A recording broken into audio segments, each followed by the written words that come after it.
Ingat catatan sejarah bagaimana sebuah negara menjadi besar dan bertahan hingga ratusan tahun. Juga di sisi lain, ada negara yang bubar hanya dalam satu generasi. Semua itu bukan hanya karena berhasil mengurusi kebutuhan dalam negeri atau dikenal dengan istilah urusan domestik, namun juga berhasil menangani perampokan dari luar wilayah, baik yang terang-terangan merampok ataupun dengan halus menipu. Juga pandai memanfaatkan kekuatan luar negeri, serta mahir diplomasi, termasuk diplomasi dagang untuk memenuhi kebutuhan domestik yang tidak bisa diproduksi sendiri, baik bahan baku maupun produk jadi. Main cantik di luar negeri, main cantik di dalam negeri. Membangun SDM yang solid dengan jiwa nasionalisme yang tinggi adalah kunci negara berdaulat dalam jangka panjang. Atau pendeknya sebuah negara, semua ini bisa terjadi di bawah pemimpin yang punya visi. Tidak pernah cukup jika pemimpinnya pragmatis, sederhana, dan kasual. Semuanya akan ada akibat negatif dan positifnya dalam kurun waktu cepat maupun panjang. Kita lanjut informasinya. Kita melihat negara kota yang kecil di Eropa bernama Venesia di abad pertengahan yang bermain cantik, miring ke Yunani dalam strategi luar negerinya. Kemudian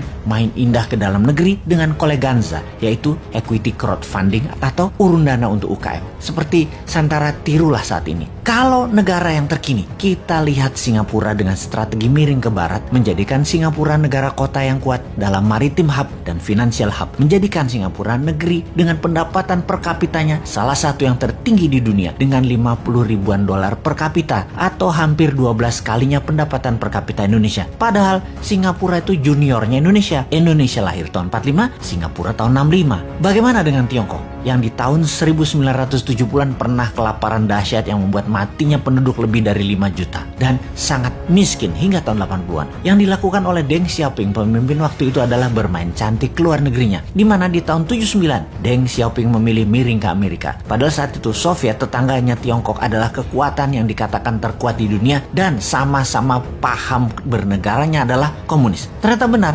sejarah berpihak ke Deng Xiaoping. Taruhan Tiongkok tepat di tahun 1991 Soviet bubar. Di tahun 80-an kekuatan komunis memang lagi kuat-kuatnya di dunia dan Amerika yang memiliki alat propaganda yang bernamanya demokrasi sedang diserang di mana-mana.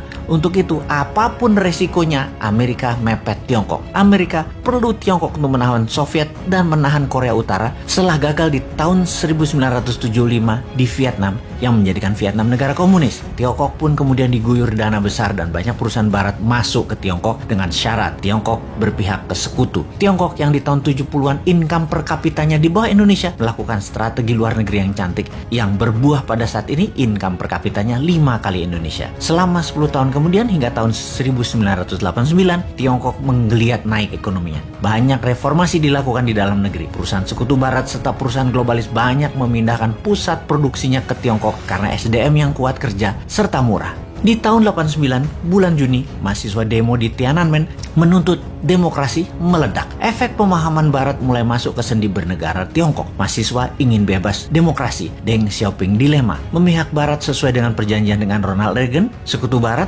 atau balik kanan mementingkan dasar negara, sosialis komunis. Setelah adanya secret meeting, keputusannya adalah tetap sosialis komunis dan anti demokrasi barat. Maka disikatlah mahasiswa di Tiananmen Square itu, sebuah massacre atau pembantaian dengan 10.000 korban mati di saat itu. Efeknya dunia mengecam Tiongkok. Lebih dari 50% perusahaan Amerika dan perusahaan barat menarik diri dari Tiongkok. Namun keputusan Tiongkok sudah bulat. Bermain dengan globalis, tidak bermain dengan negara barat. Dengan membangun semua ke dalam negeri terlebih dahulu. Tiongkok menggunakan ekonominya MMT Michael Hudson. Tiongkok mainkan double currency system. Di dalam cetak uang berbasis proyek, ke luar negeri pakai yuan berbasis dolar. Tiongkok membangun gila-gilaan di dalam negeri setelah memiliki keterampilan yang diberikan barat selama 10 tahunan. Di dalam membangun berbasis printing money. Semuanya tentunya dengan studi mendalam, bukan asal bangun jalan tol saja misalnya, tetapi membangun jaringan sambungan antar kota produksi, pemasok bahan baku, hingga membangun industri kendaraan niaganya. Isinya apa, kemana arahnya, semua dirancang dengan teliti. Efeknya biaya produksi turun, produksi jadi cepat terdistribusi. 12 lapis benefit pembangunan didapatkan. Bukan hanya 2 manfaat didapatkan dalam membangun jalan pakai hutang, yaitu jalanan dibangun ramainya hanya untuk mudik lebaran sebagai manfaat pertama